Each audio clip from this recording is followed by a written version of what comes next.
Salam, selamat pagi sahabat terkasih. Pernahkah dalam hidup ini kita sudah diberi begitu banyak, tetapi justru kita mengabaikan, bahkan menolak Dia yang memberi semuanya? Hari ini, firman Tuhan akan membawa kita melihat sesuatu yang dalam, bukan tentang orang lain, tetapi tentang hati kita sendiri. Apakah mungkin tanpa sadar kita juga sedang menolak Tuhan dalam hidup kita? Mari kita renungkan bersama Markus 12 ayat 1-12. Perumpamaan tentang penggarap-penggarap kebun anggur. Lalu Yesus mulai berbicara kepada mereka dalam perumpamaan, adalah seorang membuka kebun anggur dan menanam pagar sekelilingnya. Ia menggali lubang tempat memeras anggur dan mendirikan menara juga. Kemudian ia menyewakan kebun itu kepada penggarap-penggarap, lalu berangkat ke negeri lain. Dan ketika sudah tiba musimnya, ia menyuruh seorang hamba kepada penggarap-penggarap itu untuk menerima sebagian dari hasil kebun anggur itu dari mereka. Tetapi mereka menangkap hamba itu dan memukulnya, lalu menyuruhnya pergi dengan tangan hampa. Kemudian ia menyuruh pula seorang hamba lain kepada mereka. Orang ini mereka pukul sampai luka kepalanya dan sangat mereka permalukan. Lalu ia menyuruh seorang hamba lain lagi dan orang ini mereka bunuh. Dan banyak lagi yang lain, ada yang mereka pukul dan ada yang mereka bunuh. Sekarang tinggal hanya satu orang anaknya yang kekasih.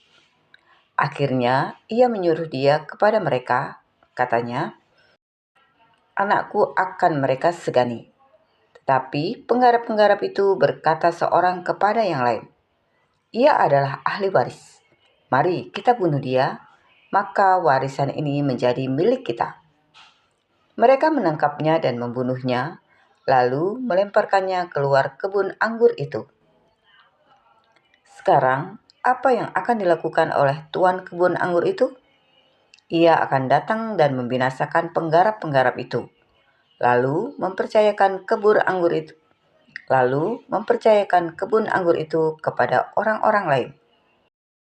Tidak pernahkah kamu membaca nas ini? Batu yang dibuang oleh tukang-tukang bangunan telah menjadi batu penjuru.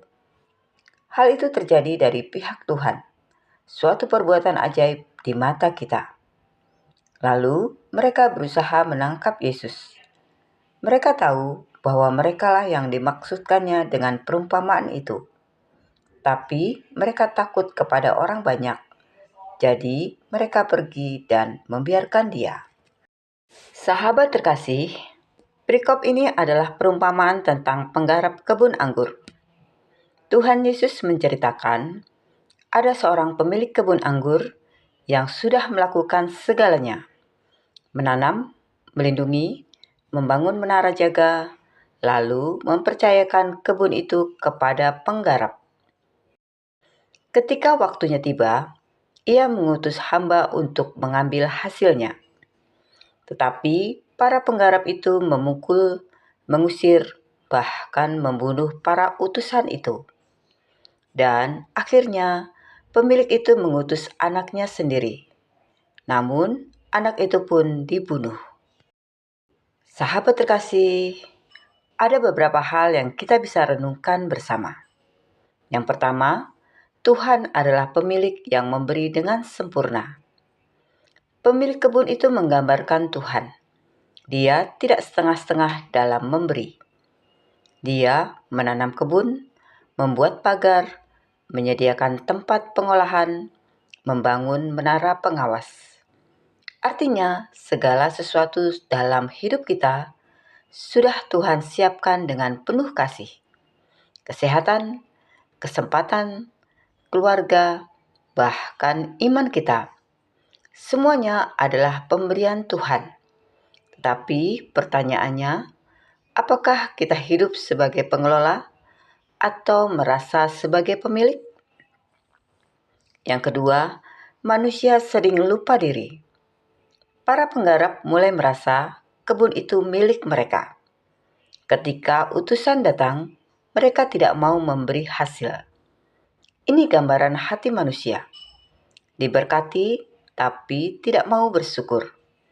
Dikasihi, tapi tidak mau taat. Dipercaya, tapi menyalahgunakan. Kadang kita juga seperti itu. Kita menikmati berkat Tuhan, tapi hidup tanpa melibatkan Tuhan. Yang ketiga, Tuhan tetap mengutus kesabaran yang luar biasa. Pemilik itu tidak langsung menghukum.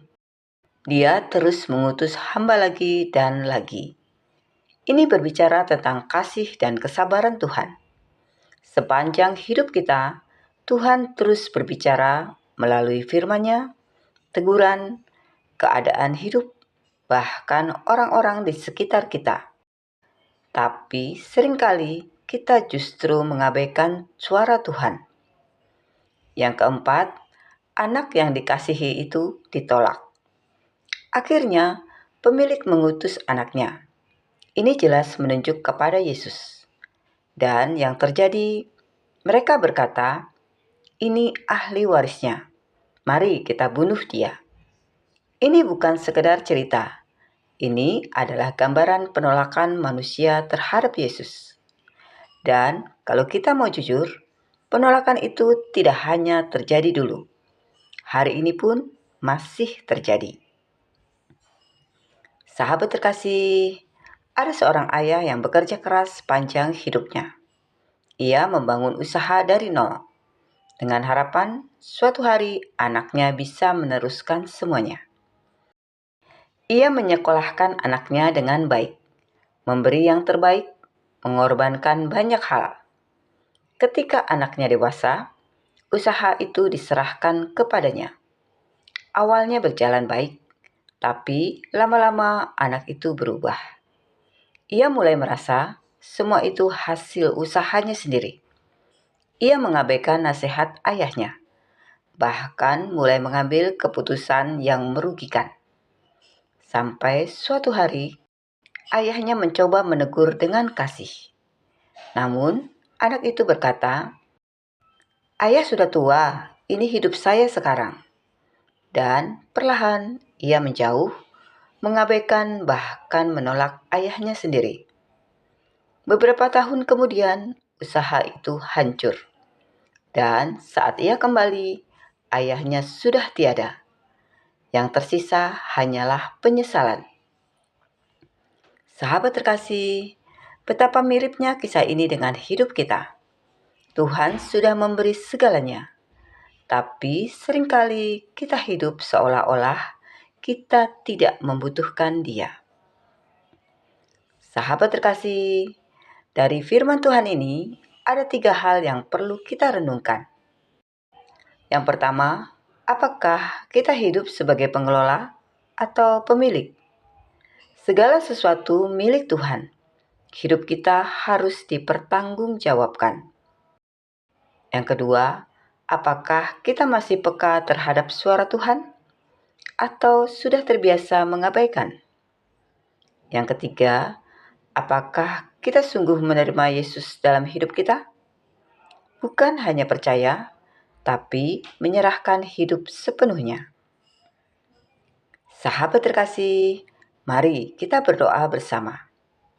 Bapa yang penuh kasih, kami menyadari seringkali kami menikmati berkat-Mu, tetapi melupakan Engkau. Ampuni kami Tuhan, jika hati kami keras, jika kami menolak suara-Mu, bahkan menolak kehendak-Mu dalam hidup kami. Lembutkan hati kami, agar kami hidup sebagai pengelola yang setia, bukan sebagai pemilik yang sombong. Hari ini kami mau kembali kepadamu, menerima Engkau sepenuhnya, dan hidup dalam ketaatan. Di dalam nama Tuhan Yesus Kristus, kami berdoa dan mengucap syukur. Amin. Sahabat terkasih, biarlah firman Tuhan ini menjadi pengingat setiap pagi bahwa hidup ini adalah titipan Tuhan. dan kita dipanggil untuk hidup setia di dalamnya. Sampai jumpa di renungan pagi berikutnya. Selamat beraktivitas. Tuhan Yesus memberkati.